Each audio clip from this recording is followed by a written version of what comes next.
മറിച്ച് സൗമ്യമായി അവിടെ ചെന്ന് നിൽക്കുമ്പോൾ അയാൾക്ക് തോന്നുകയാണ് ഇവൻ്റെ ആഗമനം തന്നെ എനിക്കൊരു ഐശ്വര്യമാണ് എന്ന് തോന്നിയാൽ 10 രൂപ ചോദിച്ച നിങ്ങൾക്ക് അയാൾ അറിയാതകത്തി എന്ന് 1000 രൂപ എടുത്തുകൊണ്ടെന്ന് കൈത്തരും. ഇത് കാണുമ്പോൾ നിങ്ങൾക്ക് അസൂയ തോന്നും. നിങ്ങൾ ചോദിച്ചാൽ കിട്ടാത്തത് ദേ മിടുക്കം മേടിച്ചുകൊണ്ട് പോകുന്നു. ഇനി ഇത് കൊടുത്തു വിട്ടവന് നിങ്ങളെ കൊടുത്തത് ആർക്കാണോ അവനെ കാണുമ്പോൾ അവന് കൊടുത്തതാണെന്ന് തോന്നൽ പോലും അല്ല ഉണ്ടാകുന്നത്. കിട്ടിയാൽ കൊള്ളാമായിരുന്നു എന്ന് ഭവ്യമായിട്ടാണ് പറയുന്നത്. അനുഭവമില്ല? ഇതൊക്കെ ജീവിതത്തിൽ പഠിക്കുന്നത് നിത്യജീവിതത്തിൽ ആവശ്യമുള്ളതാണ്. അല്ലാതെ ഇംഗ്ലീഷിൽ പുസ്തകത്തിൽ എഴുതാൻ പഠിച്ചാലൊന്നും അത് വിദ്യാഭ്യാസമാവില്ല. ഒരുപാട് ഇംഗ്ലീഷ് പദങ്ങൾ നിങ്ങൾക്കറിയാം, അതിൻ്റെ പൊങ്ങച്ചം എഴുതി വെക്കാൻ അറിയാം, അത് ശാസ്ത്രമാണെന്ന തെറ്റിദ്ധാരണയുണ്ട്. ജീവിതത്തിന് കൊള്ളില്ല. ജീവിതം വേറെയാ.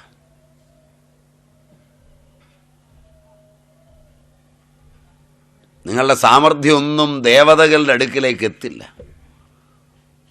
അപ്പം ഈ ദേവതകൾ, അതായത് അധിഷ്ഠാനത്തിൽ അധിഷ്ഠിതമായ ദേവതകൾ, കർത്താവിൽ അധിഷ്ഠിതമായ ദേവതകൾ, കരണാന്തർഗതങ്ങളായ ദേവതകൾ. കരണം എന്ന് പറഞ്ഞാൽ ഉപയോഗിക്കുന്ന ഉപകരണം. മുമ്പ് പറഞ്ഞ കുംഭാരൻ്റെതാണെങ്കിൽ ആ കുംഭാരൻ കർത്താവും കുംഭാരന് കല ഉണ്ടാക്കുവാനുള്ള മണ്ണ് അതിൻ്റെ അധിഷ്ഠാനവും, അയാൾ ഉപയോഗിക്കുന്ന ഒരു ദണ്ടുണ്ട്, ഒരു കുലാല ചക്രമുണ്ട്, ഒരു നൂലുണ്ട്. കണ്ടിട്ടുണ്ടോ എന്നറിയില്ല. അയാൾ ഈ ദണ്ട് ആ ചക്രത്തിൻ്റെ ഒരു കുഴിയിലേക്ക് വെച്ചിട്ട് കറക്കിയാണ് വിടുക. കണ്ടിട്ടുണ്ടോ എന്നറിയില്ല. അതുപോലെ തന്നെ അതിൻ്റെ മുകൾ ഭാഗം ശരിയായാൽ അടി തല്ലി യോജിപ്പിക്കുകയായിരുന്നത്. അതും കണ്ടിട്ടില്ല. അതിനും ഈ ദണ്ടാണ് ഉപയോഗിക്കുന്നത്. അതുകൂടാതെ ഇത് അവിടെ വെച്ചിട്ട് ഇത് ചക്രം കറങ്ങുന്നത് കൂടാതെ കലം കറങ്ങണം തോന്നിയാൽ ഒരു നനച്ച നൂലതെ ചുറ്റിയിട്ട് ആ നൂല് വലിക്കും. കണ്ടിട്ടില്ല. ഇനി മുതൽ പോയി നോക്കണം. അപ്പോൾ ഈ നൂലിൻ്റെ ഒരു ദേവതയുണ്ട്. ചക്രം കറങ്ങുക, അതിൻ്റെ മുകളിൽ കലത്തെ ഒറ്റയ്ക്ക് കറക്കുക. ആ പിടിയിൽ ആ കറക്കത്തിൽ ഒരു നിശ്ചിത കറക്കമുണ്ട്. അത് എക്സാക്റ്റായിട്ട് ആ ദേവത സഹായിച്ചാൽ ആ കലം പൂർണ്ണശോഭയോടെ ഇറങ്ങും. അതൊന്ന് പാളാം, ഒന്ന് പാളിയാൽ ആ കലം ശരിയല്ലാതാവും. അത് അരച്ചുകൂട്ടി യോജിപ്പിക്കുമ്പോൾ അതിൻ്റെ ഇടയിൽ ഒരു കല്ലിരുന്നാൽ മതി. ഒരു ചെറിയ കല്ല് പെട്ടുപോയതാണ്. ആ ദേവത ശ്രദ്ധയില്ലാതെ വരാൻ സഹായിച്ച് ഒരു കല്ലിരുന്നാൽ ചുട്ടെടുക്കുന്ന സമയത്ത് കല്ലിന് ചുറ്റുമുള്ള മണ്ണ് ചുരുങ്ങുകയും കല്ല് ചൂടുകൊണ്ട് ചുരുങ്ങാതിരിക്കുകയും ചെയ്താൽ ആ കല്ല് വേർപെട്ട് നിൽക്കുകയും ചുറ്റുമുള്ള മണ്ണ് വെന്ത് അതിനൊരു അളയുണ്ടാവുകയും ചെയ്യും. കല്ലള എന്ന് പറയും. മനസ്സിലായില്ല? പിന്നെ ഒരു പണിയേ ഉള്ളൂ. ആ കല്ലങ്ങ് കുത്തിക്കളഞ്ഞ് വല്ല തൊണ്ടിൻ്റെ, നിങ്ങളെന്താ പറയുക, ചകിരി അല്ലേ, അത് പതുക്കെ തിരികെ കയറ്റുക. അപ്പോൾ അതിൽ കൂടെ ഓരോ തുള്ളി വെള്ളം വന്നുകൊണ്ടിരിക്കും. പിന്നല്ലേ മുച്ചട്ടി അരിപ്പയ്ക്ക് ഉപയോഗിച്ചോളുക. താഴേക്കാണ് കല്ലളയെങ്കിൽ. അല്ല, അടുപ്പത്ത് വെച്ച് കഞ്ഞി വയ്ക്കാൻ പറ്റൂല. പക്ഷേ ഒരു അമ്മയുടെ കയ്യിൽ തുളയുള്ള കലം കിട്ടിയാൽ അവൾക്കൊരു ദേവതയുണ്ട്. അവളല്പം തുണി കരിച്ച് അല്പം ചുണ്ണാമ്പും ചേർത്ത്, മനസ്സിലായില്ല, അവളതടയ്ക്കും. ഇത് കണ്ടുകൊണ്ട് നിങ്ങൾ ചുണ്ണാമ്പും തുണിയൊക്കെ കൊണ്ടുപോയി ശരിപ്പെടുത്തിയാൽ ചിലപ്പോൾ അടുപ്പേ വെച്ചതോ കൂടെ താഴെ വീഴും.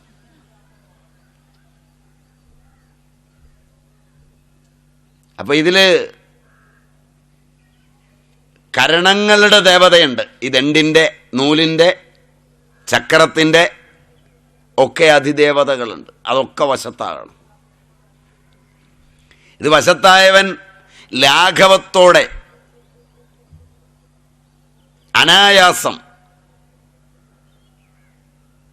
കർമ്മം ചെയ്യും. അവന് ജാടയൊന്നും ഉണ്ടാവില്ല. ദേവത വശത്തായാൽ ആയാസമില്ല.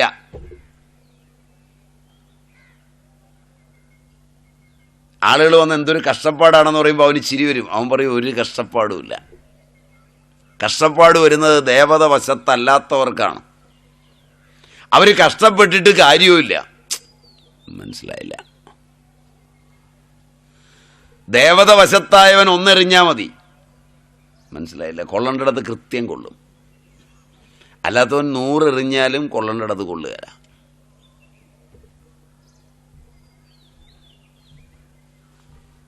അപ്പോൾ അധിഷ്ഠാനം, കർത്താവ്, കരണം, ചേഷ്ടകൾ, വിവിധങ്ങളായ ചേഷ്ടകൾ.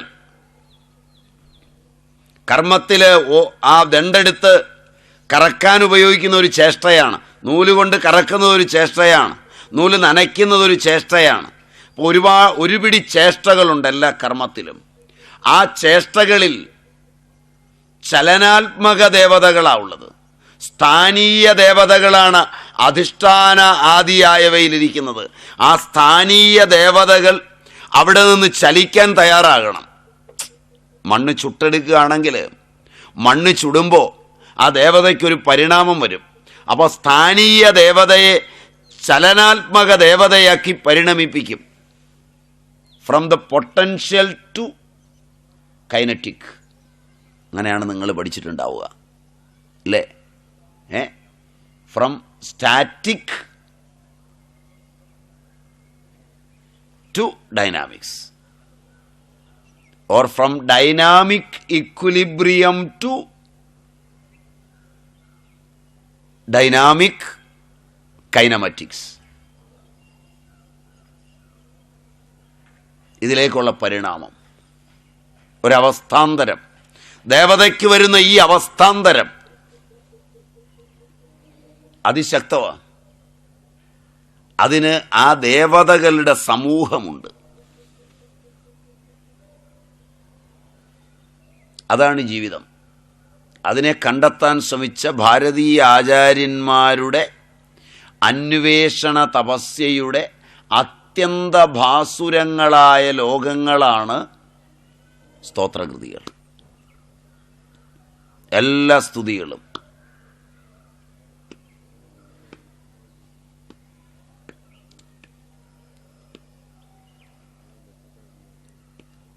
ഒരു കുഞ്ഞിനെ എടുത്തു വെച്ച് ആ കുഞ്ഞിനെ താലോലിക്കുന്ന അമ്മ അതിനെ പൊട്ട് തൊടിയിച്ച്, അതിനെ കണ്ണെഴുതിച്ച്, അതിനെ പൗഡറിടിച്ച്, അങ്ങനെ അതിനെ നല്ല വസ്ത്രങ്ങളൊക്കെ ധരിപ്പിച്ച് അങ്ങനെ കൊണ്ടുവരുമ്പോൾ അതിനാദ്യം അതിൻ്റെ നിർമാല്യമൊക്കെ, അതായത് മലവും മൂത്രമൊക്കെ എടുത്ത് കളഞ്ഞ് നിർമാല്യമൊക്കെ കളഞ്ഞ് അതിനെ ആദ്യം പല്ല് തേപ്പിച്ച് കുളിപ്പിച്ച് പൊട്ട് തൊടിയിച്ച് നല്ല പാവാടയോ ഉടുപ്പോ ഒക്കെ ഇടിച്ച് അങ്ങനെ കൊണ്ടുവരുമ്പോഴെല്ലാം അതിൻ്റെ ഓരോ അവയവങ്ങളിലുമുള്ള ദേവത മെല്ലെ വളരുന്നുണ്ട്.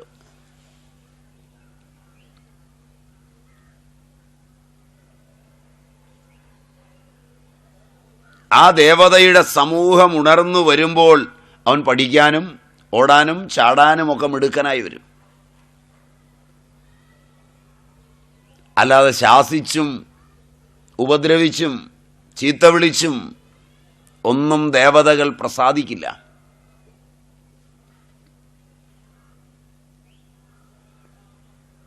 സമസ്ത രംഗങ്ങളിലും ദേവതാ പ്രസാദത്തിൻ്റെ ലോകമുണ്ട്.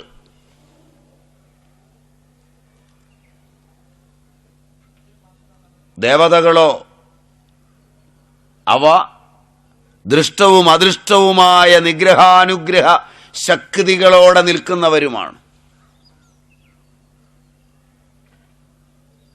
അവരുടെ നിഗ്രഹാനുഗ്രഹ ശക്തികളിലേക്കുള്ള ചാലകതയാണ് വാക്കുകളും വർണ്ണങ്ങളും കൊണ്ടുള്ള സ്തുതികളിൽ നിഴലിക്കുന്നത്.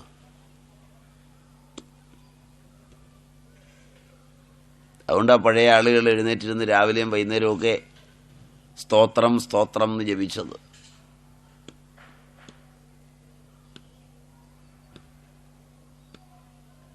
വീട്ടിൽ അച്ഛനും അമ്മയൊക്കെ രാവിലെയും വൈകുന്നേരമൊക്കെ ഈ ജപയോഗമൊക്കെ ചെയ്ത് കൃത്യമായി പോയിരുന്നതൊക്കെ അതിനേക്കാളൊക്കെ ഉയർന്നു എന്നൊക്കെ തോന്നി നിങ്ങൾ ജപിക്കാൻ തുടങ്ങിയപ്പം നിങ്ങളുടെ കാര്യമൊക്കെ കഷ്ടത്തിലാകുകയും അങ്ങനെ ജപിക്കുന്നവർ വളരുകയും ചെയ്യുമ്പോൾ അസൂയ നിങ്ങൾക്ക് കൂടുകയും ചെയ്യും.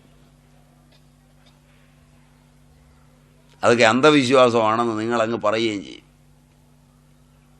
ഇതുവരെ പഠിച്ചതൊന്നും കുഴപ്പമില്ല, നിങ്ങളുടെ ബുദ്ധിയിൽ അപഗ്രഥിക്കാവുന്നതാണ്. ഇത് ബുദ്ധിയല്ല, ഇതിന് വേറൊരു ഫാക്കൽറ്റിയാണ്.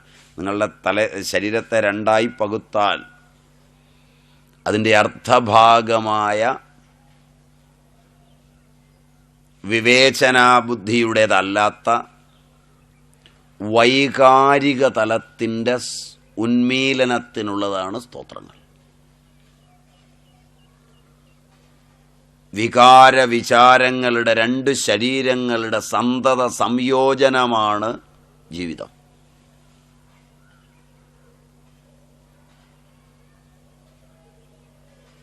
വിചാരം കൊണ്ട് മാത്രം ജീവിക്കാനാവില്ല.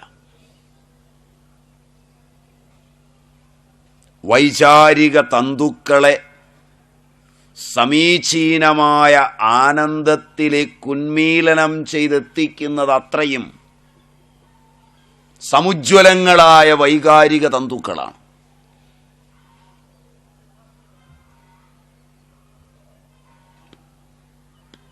വികാരത്തിൻ്റെ തലങ്ങളെ സമഗ്രമായി കൊണ്ടുപോകുമ്പോൾ അമ്മ, അമ്മൂമ്മ, ഭാര്യ, മകൾ, മകളുടെ മകൾ ഇവയൊക്കെ ചാരുവായ നിങ്ങളുടെ ജീവിതത്തിന് ഊടും പാവുമായി നിലകൊള്ളും.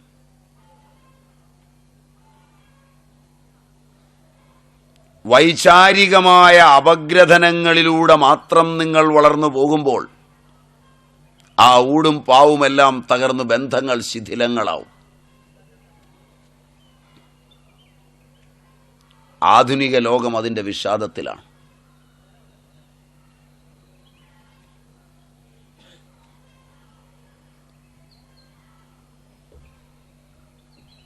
പഴയ കാലത്തെ ഒരു കാരണവർ ഒരു വീടിൻ്റെ മുമ്പിൽ ഒരു കൊച്ചു കുഞ്ഞിനെ കണ്ടാൽ ആ കുഞ്ഞിനോട് ആ വൃദ്ധൻ സമീപിക്കുന്ന സമീപനം, ആധുനികനായ ഒരു അധ്യാപകൻ തൻ്റെ ശിഷ്യനോട് സമീപിക്കുന്ന സമീപനം ബൗദ്ധിക തമസിൽ മാറിമറിഞ്ഞുവെന്ന് നിങ്ങളുടെ നിയമാവലികൾ പോലും ചൂണ്ടിക്കാണിക്കുന്നു. ശരിയല്ല, ശരിയല്ല. പഴയ കാലമെടുത്താൽ പുരുഷന്മാർ മാത്രമായിരുന്നു അധ്യാപകർ ഒരു കാലഘട്ടത്തിൽ. ശരിയാണ്. ഒട്ടേറെ സ്ത്രീകളെ പഠിപ്പിച്ചത് പുരുഷന്മാരാണ്. കലയിൽ, സാഹിത്യത്തിൽ, അധ്യാപക വൃത്തിയിലൊക്കെ. പിന്നീട് സ്ത്രീകളും അധ്യാപകരായി വന്നു, പുരുഷന്മാരും വന്നു. അങ്ങനൊരു കാലം. ഇപ്പോൾ പുതുതായി എനിക്ക് തോന്നുന്നത് എഡ്യൂക്കേഷൻ ഡിപ്പാർട്ട്മെൻറ്റ് കേന്ദ്രത്തിൽ നിന്നൊരു നിയമം തന്നെ ഇറക്കിയിട്ടുണ്ടെന്ന് തോന്നുന്നു. ഒരധ്യാപകൻ ഒരു പെൺകുട്ടിയെ ഓഫീസിലേക്ക് വിളിച്ചാൽ കൂടെ വേറൊരു സ്ത്രീ ഉണ്ടായിരിക്കണം. ഇത് വന്ന സമയത്ത് തന്നെ പുരുഷന്മാരായ ആധുനിക അധ്യാപകർ മുഴുവൻ പൊട്ടാസ്യം സയനൈഡ് കഴിക്കേണ്ടതാണ്. അവൻ്റെ ഇൻറ്റഗ്രിറ്റി ചോദ്യം ചെയ്യപ്പെട്ടിരിക്കുന്നു. അവൻ്റെ നന്മ ചോദ്യം ചെയ്യപ്പെട്ടിരിക്കുന്നു. അവൻ്റെ അറിവ് ചോദ്യം ചെയ്യപ്പെട്ടിരിക്കുന്നു. അവൻ്റെ കണ്ണുകളിലെ അതിദേവതകൾ ചോദ്യം ചെയ്യപ്പെട്ടിരിക്കുന്നു. അവൻ്റെ കർത്തവ്യനിഷ്ഠ തകർന്നുവെന്ന് പറയപ്പെട്ടിരിക്കുന്നു.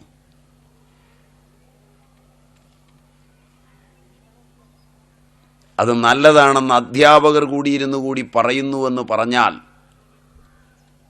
അങ്ങനൊരു നിയമം പണ്ടേ വരേണ്ടതായിരുന്നു എന്ന് പറഞ്ഞാൽ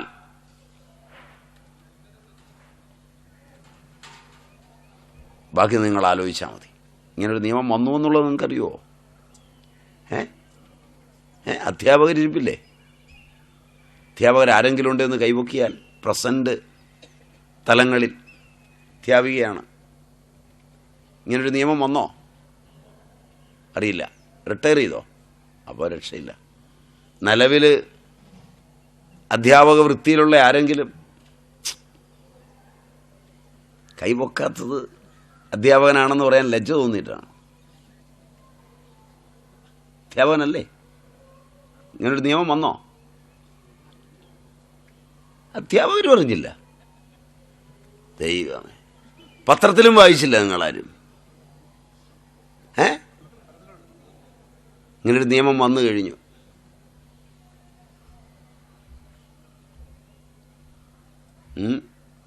അങ്ങനൊരു നിയമം ചാലുവാകാൻ തീരുമാനമായി കഴിഞ്ഞു. അതിനെതിരെ 1-2 യൂണിയൻ ചെറിയ ഒച്ച വെച്ചിട്ടുണ്ട്. അത്രയേ ഉള്ളൂ. അപ്പോൾ എവിടെ നിൽക്കുന്നു നോക്കുക. ദേവത സ്വരൂപങ്ങളെ അറിയാതെയുള്ള ജീവിതം, അതിൻ്റെ ഒരു വൈകാരിക തലമുണ്ട്. അപ്പോൾ ഏറ്റവും ആധുനികവും ഏറ്റവും പൗരാണികവുമായ സമസ്യകൾ സംയോജിക്കുന്ന ദേവതാജ്ഞാനത്തിൻ്റെ തലമാണ് സ്തോത്രകൃതികൾ തരിക. ഇത് വെച്ചുകൊണ്ട് വേണം ഈ സ്തോത്രത്തെ കാണാൻ. ഇനി ഈ സ്തോത്രങ്ങൾക്ക് പൊതുവെയുള്ള ആമുഖമാണ് പറഞ്ഞത്. എല്ലാ സ്തോത്രവും ഈ വഴിയിലാണ്.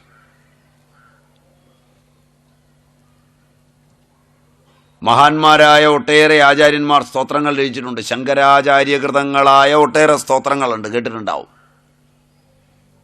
രാമാനുജാചാര്യ വിരചിതങ്ങളായ സ്തോത്രങ്ങളുണ്ട്.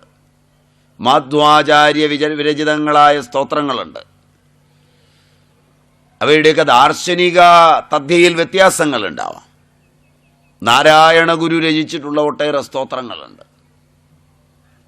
ഒട്ടേറെ ചെറുതും വലുതുമായ.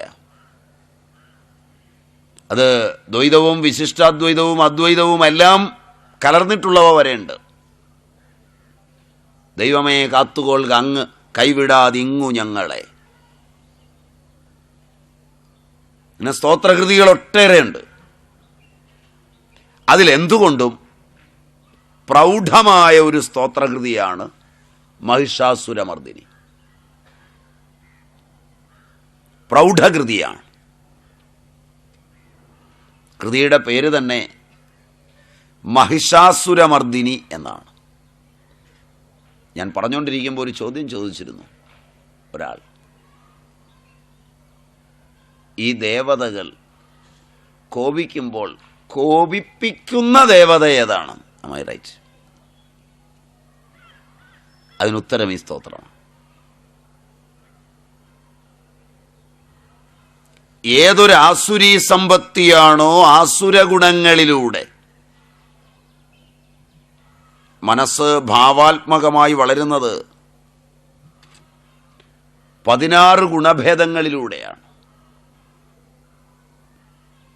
ആ മനസ്സിനെ 16 ഗുണഭേദങ്ങളിലൂടെ വളർത്തി സർവാത്മകത്വം വരുന്ന ശുദ്ധസത്വത്തിൻ്റെ ബ്രഹ്മസത്വാധിഷ്ഠാനത്തിലെത്തിച്ച് ഗുണാതീതമാകാൻ പ്രേരിപ്പിക്കുന്ന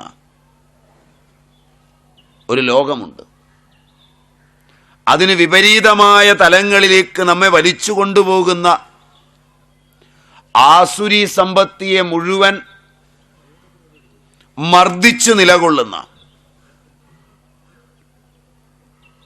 ഒരു ദേവതാ സ്വരൂപത്തിങ്കലാണ് ഈ സ്തോത്രം ചാരുവാകുന്നത്. നോക്കാം. എനിക്കറിയുന്ന ഭാഷയിൽ ഞാൻ ചൊല്ലിത്തരാം.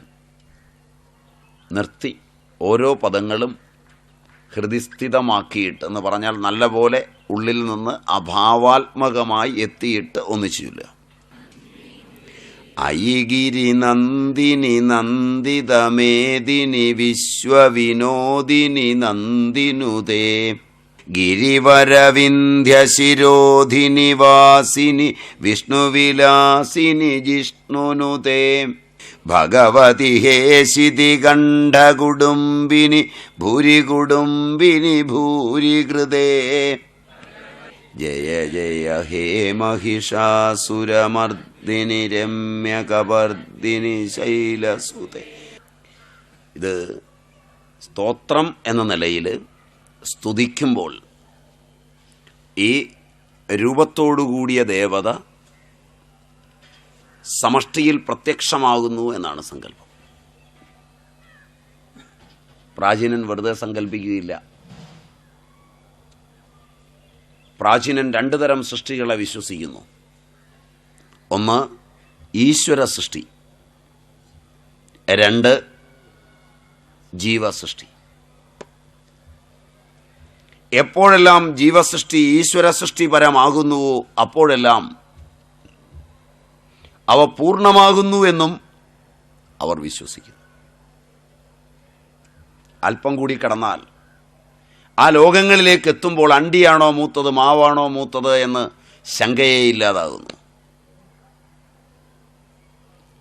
നിങ്ങളുടെ പഠിപ്പിൻ്റെ എല്ലാ ലോകങ്ങളിലും ബീജവൃക്ഷ ന്യായം അടിസ്ഥാനമാണ്. ബീജമില്ലാതെ വൃക്ഷമുണ്ടാവില്ല, വൃക്ഷമില്ലാതെ ബീജമുണ്ടാവില്ല.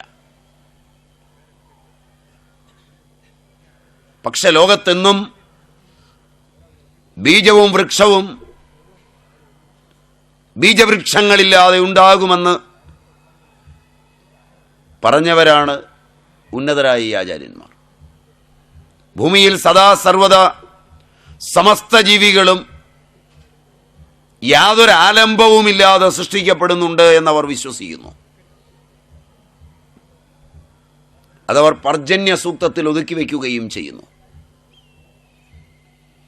ഏതൊരു സർജന പ്രക്രിയയുടെയും ആദിമരൂപം പർജന്യനിൽ അധിഷ്ഠിതമാണെന്നും പർജന്യനാണ് അന്നമാകുന്നതെന്നും അന്നത്തിൽ നിന്നാണ് ഭൂതങ്ങൾ ഉണ്ടാകുന്നതെന്നും അന്നം ചേരുന്നിടത്തെല്ലാം ചൈത്രൻ ചേർന്നാൽ സൃഷ്ടി നടക്കുമെന്നും അവർ വിശ്വസിക്കുന്നു.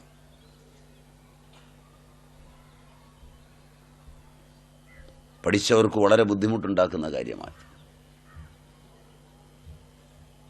മഴ പെയ്യുമ്പോൾ മഞ്ഞ വീഴുമെന്ന് അവർ വിശ്വസിക്കുന്നു. മുകളിൽ നിന്ന് മഴ വീഴുമ്പോൾ അതിൽ മനുഷ്യൻ ചിലപ്പോൾ വീഴാം. അതിൽ സമസ്ത അന്ന വസ്തുക്കളും വീഴാം, സസ്യജാലങ്ങൾ മുഴുവൻ. അതിൽ നിന്ന് എണ്ണ വീഴാം, അതിൽ നിന്ന് മത്സ്യങ്ങൾ വീഴാം, അതിൽ നിന്ന് ഞണ്ടും തിമിംഗലവും ഒക്കെ വീഴാം. വീണ് കണ്ട് പരിചയമില്ലാത്തവൻ വീഴ്ചയുടെ രഹസ്യമറിയാതെ ശാസ്ത്രകൃത്തങ്ങളിൽ കിടക്കുന്നു.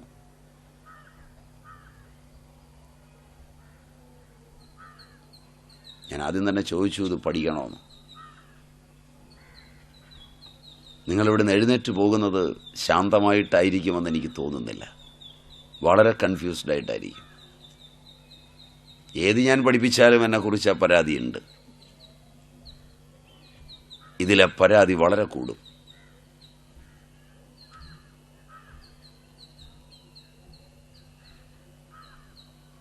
ഒരാവാസ വ്യവസ്ഥ അന്തരീക്ഷത്തിൽ സംജാതമാകുമ്പോൾ സൃഷ്ടി ബീജവൃക്ഷ ന്യായത്തിലല്ലാതെ ഉണ്ടാകുന്നു എന്നാണ് പൊരുൾ. ഇത് ലോകത്തെപ്പോഴും സംഭവിച്ചുകൊണ്ടേയിരിക്കുന്നുവെന്നാണ്. വഴിയിൽ കിടന്നൊരു കുഞ്ഞിനെ കിട്ടിയാൽ പഴയ കാലത്തുള്ളവർ അതിൻ്റെ അച്ഛനെയും അമ്മയെയും തേടാറില്ല.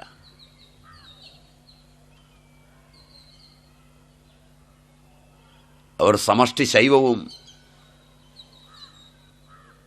വൈഷ്ണവവുമായ, ശൈവവും ശാക്തേയവുമായ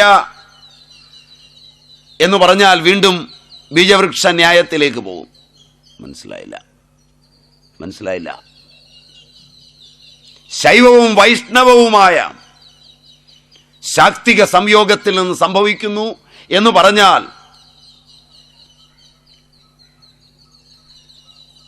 അച്ഛനായൊരു ശിവനും അമ്മയായൊരു വിഷ്ണുവും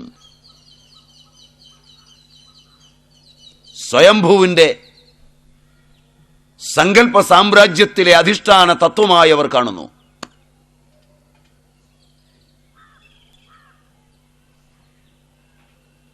ഭാവനയില്ലാത്തവർ ക്ലാസ്സിൽ നിന്ന് ഇറങ്ങിപ്പോണം. പറയുന്നതിൽ എന്നോട് വിരോധിക്കരുത്. ഈ ക്ലാസ്സിൽ ഭാവനയില്ലാത്തവർ ഇരിക്കരുത്. യാതൊരു വിഷമവും തോന്നരുത്. പോയി കപ്പയ്ക്ക് കളയ്ക്കുകയോ മണ്ണ് ചുമക്കുകയോ വല്ലതും ചെയ്താൽ ലാഭം ഉണ്ടാവും. സമയം കളയരുത്.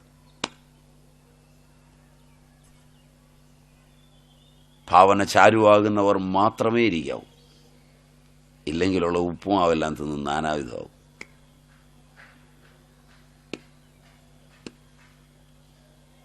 ഭാവന നിങ്ങളെ അനുവദിക്കുമെങ്കിൽ